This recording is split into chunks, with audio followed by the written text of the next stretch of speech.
आप 4 साल जॉब करके अपना पूरा जीवन उनके सामने एक तरह से मैं कहूँगी कि लाचार, बेबस और गिरवी रख रहे हैं, ताकि अगले जिंदगी भर आप उनके तलवे चाटते रहे, उनकी गुलामी करते रहे। हाँ, बिल्कुल विरोध करूँ, मैं खुले तौर पर विरोध कर रही हूँ। मैं बिल्कुल नहीं चाहती कि इस तरह की स्कीम लागू हो, क्योंकि मुझे पता है कि मेरा जो देश का भविष्य, जो मेरे देश के युवा है, जो मेरे भाई हैं, आज जो अपने भविष्य का सपना संजो रहे हैं, वो सिर्फ 4 साल इनकी गुलामी करके उसके बाद क्या करेंगे। सरकार ने जिस तरह से इस योजना को लेकर आई, और जैसे ही योजना इस पूरे देश में हमने देखा कि चारों तरफ आग में पूरा देश झुलस रहा है, कि एक तरफ तो आप देशभक्ति का हवाला दे रहे हैं, एक तरफ आप जो नौजवान है उनके भविष्य के साथ में खिलवाड़ कर रहे हैं। तो अगर कटौती करनी है तो सबसे पहले मैं बात करूंगी, जितने भी सांसद है इनकी पेंशनें बंद की जाए, जितने भी विधायक इनकी पेंशनें बंद की जाए। क्यों ये अपनी पेंशनें क्यों नहीं बंद करते? जितना भी फंड इनको मिलता है क्यों नहीं ये जनता में लगाते?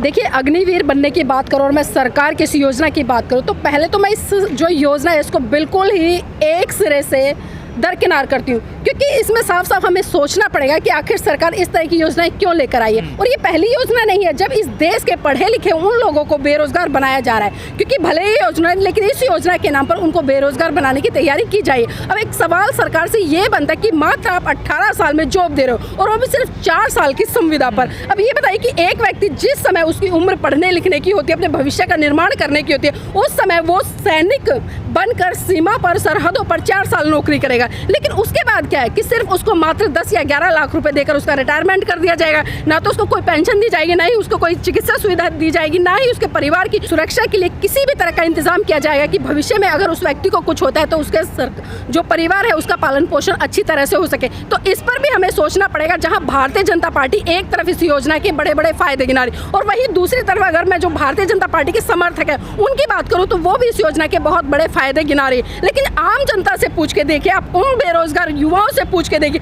जो लगातार एमए करते हैं, पीएचडी करते हैं, एमफिल करते हैं, और भी न जाने कितनी डिग्रियां हासिल करते हैं, और सपने संजोते हैं इस देश के भविष्य में एक तरह से निर्माण करने की, इस देश के भविष्य को एक सुनहरा भविष्य देने की। लेकिन उस तरफ सरकार क्या कर रही है? अगर मैं बात करूं तो आज सरकार ने जिस तरह से इस योजना को लेकर आई, और जैसे ही योजना इस पूरे देश में हमने देखा कि चारों तरफ आग में पूरा देश झुलस रहा है, और उसका झुलसने का कारण क्या है? कहीं ना कहीं जब आम जो एक युवा है वो नहीं चाहता कि सरकार इस तरह की योजना लेकर आए। क्या कोई भी सरकार है उसका एक दायित्व बनता है, कोई भी प्लान लेकर आती है, कोई भी योजना लेकर आती है, तो सबसे पहले जिन लोगों के लिए उस योजना को लाया जा रहा है उन लोगों से बात करनी चाहिए। इसी तरह से अगर मैं उदाहरण के तौर पर बात करूं, जिस तरह से एनआरसी का मुद्दा है, क्या यहाँ पर रह रहे मुसलमान या जो बाहर देशों में रह रहे हिंदू है, क्या उन लोगों से सरकार ने कोई योजना, किसी तरह का वार्तालाप किया कि आप इस जो हम एनआरसी लेकर आए उससे संतुष्ट है या नहीं है? उसी तरह से अगर मैं बात करूँ जिस तरह से SC/ST बिल को लेकर आए, क्या सरकार ने जो आम जनता थी, जो SC/ST लोग थे, कोई भी योजना सरकार लाती है उसका विरोध देश में शुरू हो जाता है। विरोध बिल्कुल होता है। देखिए, जब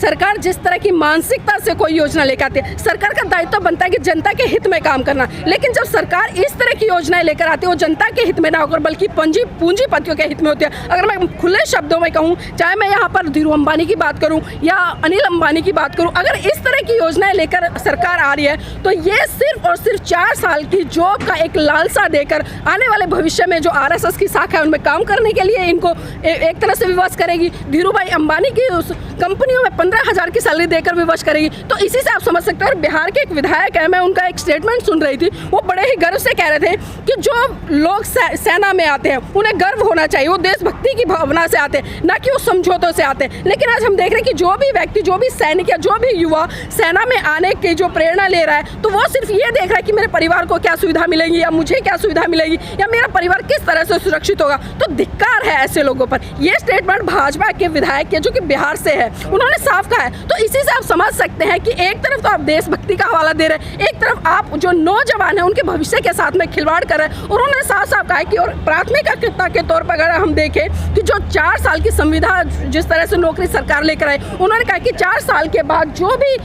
लोग यहाँ से रिटायर्ड होंगे उनको चाहे तो बीजेपी या जितने भी भाजपा के कार्यालय हैं उनमें रोजगार देने का काम किया जाएगा। तो एक तरह से सरकार अपने लिए मजदूर तैयार कर रही है। लोग गरीब हैं, वंचित हैं, जो पढ़ नहीं सकते, आगे हाई स्कूल इंटर करते हैं, उनके लिए एक सुनहरा मौका है। देखिए, सरकार उस दिशा में शिक्षा में काम क्यों नहीं कर रही है?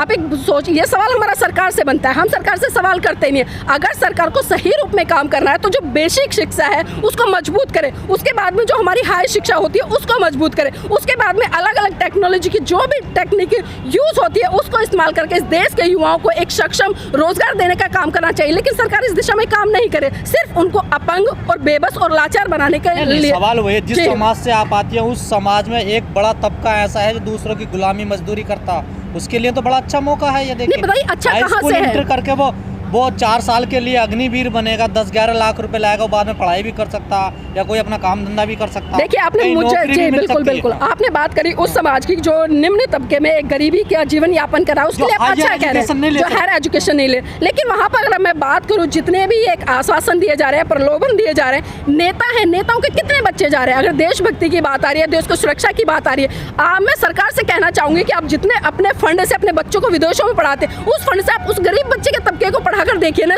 उनको सक्षम करके देखिए और फिर देखिए कि वो बच्चे कहां से कहां पहुंचते हैं। और जिन बच्चों की आप बात करो, अपने बच्चों के भविष्य को तो आज विदेशों में सुनहरा कर रहे हैं। आप अपने बच्चों को जिस तरह से आप अग्निवीर योजना लेकर आइए, इससे पहले जितने भी योजनाएं लेकर आप अपने बच्चों की भर्ती कराइए। क्या एक भी विधायक, एक भी मंत्री, एक भी सांसद, एक भी एमएलए किसी ने भी इस दिशा में कदम उठाया है? कोई भी आगे निकल कर आया कि मैं अपने बच्चे की भर्ती कराता हूँ? एजुकेशन ले रहे हैं ना, जो लोग नहीं ले पाते, सेना में आपको पता जो हायर एजुकेशन का, लेकिन उसके गजेंद्र जी आप ये भी तो देखिए ना, 4 साल के बाद क्या होगा? 4 साल के बाद होगा क्या इन लोगों का?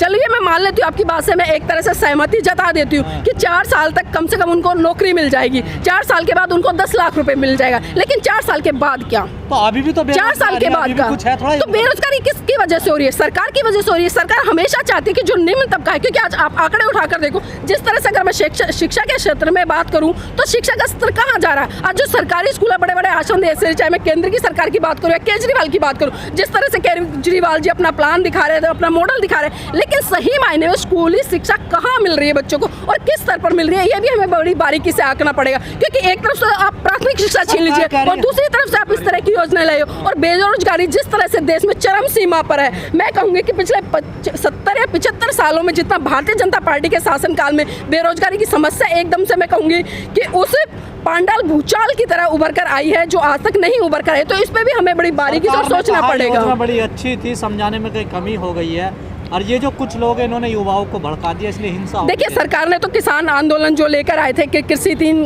का बिल लेकर आए थे, उनको भी बहुत अच्छे बताया था। एनआरसी को लेकर आया था, उसको भी सरकार ने बहुत अच्छा। अब ये पूछे कि सरकार जो जो योजना लेकर आती है उसको वो अच्छा बताएगी। अब कोई भी व्यक्ति अपनी लस्सी या अपने सीट को कैसे खट्टा बता सकता है? लेकिन सरकार जब अच्छी योजना लेकर आती है तो मैं बिल्कुल विश्वास के साथ कहती हूँ, अगर योजना अच्छी है, आपकी मंशा अच्छी है, आपका लक्ष्य अच्छा है, या इस देश की जो जनता है, इस देश के जो युवा है, इस देश में जो पल रहे हैं लोग, उनके लिए अगर अच्छी मंशा से काम करेगा तो कोई भी उनका विरोध नहीं करेगा। लेकिन पिछले 8-9 साल से भारतीय जनता पार्टी का जितना बदलाव और रिफॉर्म आए उसमें भी नहीं, बिल्कुल बदलाव आना चाहिए, बिल्कुल बदलाव आना चाहिए।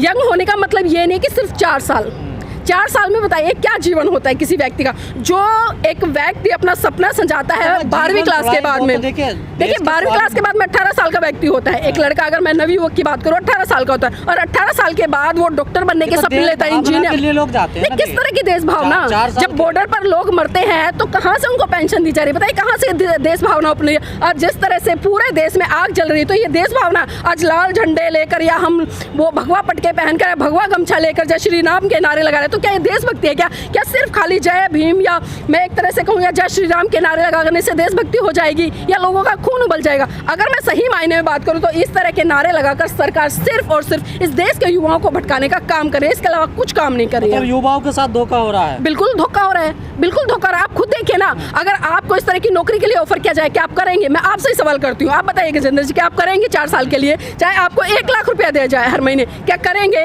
आप 4 साल जॉब करके अपना पूरा जीवन उनके सामने एक तरह से मैं कहूंगी कि लाचार, बेबस और गिरवी रख रहे हैं, ताकि अगले जिंदगी भर आप उनके तलवे चाटते रहे, उनकी गुलामी करते रहे। ऐसा कोई भी व्यक्ति नहीं चाहेगा, खासकर जो जागरूक होगा। बड़े-बड़े अधिकारी बड़ी अच्छी स्कीम बता रहे हैं। देखिए सेना के जो बड़े-बड़े अधिकारी हैं, उनमें से बहुत बड़े-बड़े अधिकारी ऐसे भी हैं जो इस योजना का विरोध कर रहे हैं और खुलकर विरोध कर रहे हैं। भले कुछ कुछ भी हो, लेकिन वो खुलकर विरोध कर रहे हैं। इसमें दो पक्ष नजर आते हैं। एक पक्ष तो वो है जो इस योजना का समर्थन कर रहा है, और ये भी सोचना पड़ेगा कि समर्थन आखिर कौन कर रहा है। समर्थन वो लोग कर रहे हैं जो गुलाम हैं, जो आरएसएस के गुलाम है, जो भाजपा के गुलाम है, और जो जिस तरह से जो हिंदू राष्ट्र की कल्पना करते हैं उनके गुलाम है। लेकिन जो स्वतंत्र, जो अपनी एक स्वतंत्र सोच रखते हैं, जो चाहते हैं कि हाँ इस देश का भविष्य, इस देश के युवा आगे बढ़े और देश की कामयाबी में अपना पूर्ण योगदान दे, वो बिल्कुल भी इस योजना का। कई देशों में ये योजना लागू है ना, देखिए नहीं, देखिए कौन से देशों में आती है, लेकिन उनकी देखिए ना, उनकी जो टेक्नोलॉजी वो देखिए आप किस आधार पर। अगर मैं भारत की बात करूं तो भारत में अगर जिन देशों का आप हवाला दे रहे हैं उन देशों की प्रगति, और उनमें देखिए आज अगर मैं भारत की बात करूं तो भारत हो रहा ना, बजट को कटौती करने के बाद आधुनिक बनाया जाएगा, आधुनिक हथियार लाए जाएंगे। ये बजट सिर्फ सैनिकों पर ही क्यों? उस सैनिक पर जो अपने पूरे परिवार को छोड़कर रात दिन बारिश में, बर्फ में, कितनी बर्फ गिरती है आप सरहदों पर खड़े होकर देखिए, जबकि आपके पीछे आपने सोशल मीडिया पर बहुत सारी वीडियो वायरल होती हुई देखी होंगी, जिसमें कि वहाँ पर जो सैनिक रहते हैं उनको भरपूर खाना भी मुहैया नहीं कराया जाता, उनको जो स्वादिष्ट पौष्टिक भोजन मिलना चाहिए उस वातानुकूल मौसम के तहत वो भी नहीं मिल पाता। तो वहीं अगर जिस तरह से आपने बात करी कि कटौती होगी और बहुत बड़े स्तर पर लोगों को रोजगार दिया जाएगा, जहां एक, तो अगर कटौती करनी है तो सबसे पहले मैं बात करूंगी जितने भी ये सांसद हैं इनकी पेंशनें बंद की जाए, जितने भी विधायक इनकी पेंशनें बंद की जाए। क्यों ये अपनी पेंशनें क्यों नहीं बंद करते? जितना भी फंड इनको मिलता है क्यों नहीं ये जनता में लगाते? ये तो 1 कोठी बनाते, 1 कोठी के बाद में इनकी तृष्णा इतनी जाग जाती है कि 10 कोठियां तैयार कर दे। आप सर्वे करा लीजिए, जितने भी मंत्री, विधायक या सांसद हैं, एक के पास अरबों खरबों की संपत्ति होगी, इससे कम नहीं होगी। और जिस तरह से अगर आपने एक नैतिकता की बात करी है, जिस तरह से एक सुधारवादी बात करी, तो पिछले मैं एक चुनाव का हवाला देना चाहूंगी आपसे, जिस तरह से चाहे मैं भारतीय जनता पार्टी की बात करूं या अन्य पार्टी की बात करूं, खासकर मैं यहां पर योगी जी का एक उदाहरण देना चाहूंगी। जब 2017 में चुनाव हुए थे, योगी जी पर 200 से ज्यादा एफआईआर दर्ज थी, केस लगे हुए थे उन पर इतने संगीन। लेकिन अभी जिस तरह से 2022 के चुनाव होते तो सारे के सारे मुकदमे, एक भी मुकदमा उनके ऊपर होता नहीं है, और बिल्कुल जो उनका नॉमिनेशन फाइल भरा जाता है जिसमें कि 26A फॉर्म होता है, जिसमें कि पूरा क्रिमिनल कोड आता है, वो बिल्कुल उनका ब्लैंक जाता है। तो इसी से आप समझ सकते हैं कि ये सरकार किस तरह से काम करे। जो देश के भक्त लोग हैं, जो देश की भक्ति में लीन रहना चाहते हैं, जो देश के लिए कुछ करना चाहते हैं, उन लोगों पर तो रसूखा लगाकर न जाने देशद्रोही के नारे कर रहे हैं अग्निपथ स्कीम। हाँ बिल्कुल विरोध करूँ, मैं खुले तौर पर विरोध कर रही हूँ। मैं बिल्कुल नहीं चाहती कि इस तरह की स्कीम लागू हो, क्योंकि मुझे पता है कि मेरा जो देश का भविष्य, जो मेरे देश के युवा है, जो मेरे भाई हैं, आज जो अपने भविष्य का सपना संजो रहे हैं, वो सिर्फ 4 साल इनकी गुलामी करके उसके बाद क्या करेंगे? दलित समाज अंबानी के नौकरी देखिए नहीं, कैसे फायदा है? दलित समाज तो सदियों से शोषित होता रहा है। देखिए हाई स्कूल इंटर करते हैं उनके लिए तो मौका मिल, ऐसा नहीं है। आज दलित समाज में इतनी जागृति आ रही है कि आज बड़े से बड़े, अगर अभी मैं वर्तमान की बात करूं तो दलित समाज में एक से एक बड़े नेता उभर कर आ रहे हैं। मदद नहीं हो, पैसा नहीं है, लेकिन उसके लिए सरकार योजनाएं लेकर कार्य है। सरकार चाहती है कि जो दलित समाज है हमेशा की तरह, जिस तरह से सदियों से दबा कुचला है, उसी तरह से लगातार कुचला रहे। लेकिन इस दिशा में दलित समाज के लोगों को भी कहीं ना कहीं एक मुहिम छेड़नी पड़ेगी, और इस तरह की जो योजनाएं सरकार लाती है इसका पूर्ण रूप से बहिष्कार करना पड़ेगा। क्योंकि अगर जब बहिष्कार करेंगे तो सरकार को भी पता चलेगा कि हाँ एक भी व्यक्ति, अब एक उदाहरण के तौर पर देखो, मैं 1 लाख वैकेंसियां निकलती है, मैं कहती हूँ पूरे देश में एक भी व्यक्ति फॉर्म अप्लाई ना करे, तो सरकार अगली बार जो वैकेंसियां निकालेगी ना, जनता की शर्तों पे निकालेगी। ये भी जनता को सोचना पड़ेगा। लेकिन हम क्या देखते हैं कि छोटे छोटे लालच में आकर कि भाई मुझे तो मिल जाए, मेरा तो परिवार चल जाए। तो गजेंद्र जी, इन चीज़ों से काम चलने वाला नहीं है। अगर जनता को अपने हित के लिए सोचना है तो पूरी ईमानदारी के साथ संगठित होकर इन योजनाओं के खिलाफ में आंदोलन छेड़ना पड़ेगा। लेकिन मैं यहाँ पर युवाओं से भी एक अपील करना चाहूँगी कि आप आंदोलन कीजिए, लेकिन अनुशासन में रहकर, सभ्यतापूर्ण रहकर। जो आपकी सार्वजनिक संपत्ति है उसको बिल्कुल भी जलाने का काम ना करें, क्योंकि ये संपत्ति किसी और की नहीं बल्कि आपके ही टैक्स से कमाई हुई संपत्ति है। ये किसी नेता की नहीं है, किसी विधायक की नहीं है, किसी सांसद की नहीं है, किसी प्रधानमंत्री की नहीं है। ये संपत्ति उस एक आम मजदूर की है जिसने कि अपने गाढ़े खून पसीने की कमाई से उस संपत्ति को तैयार करके टैक्स के रूप में सामान खरीद कर लाते हैं, तो तब देते हैं। तो इसलिए संपत्ति को सुरक्षित करें, और लड़ना है तो सरकार से लड़े, लड़ना है तो उन सांसदों, उन विधायकों के घर के सामने जाकर धरना दे जो इस तरह की योजनाओं को लागू करवाने का काम करते हैं।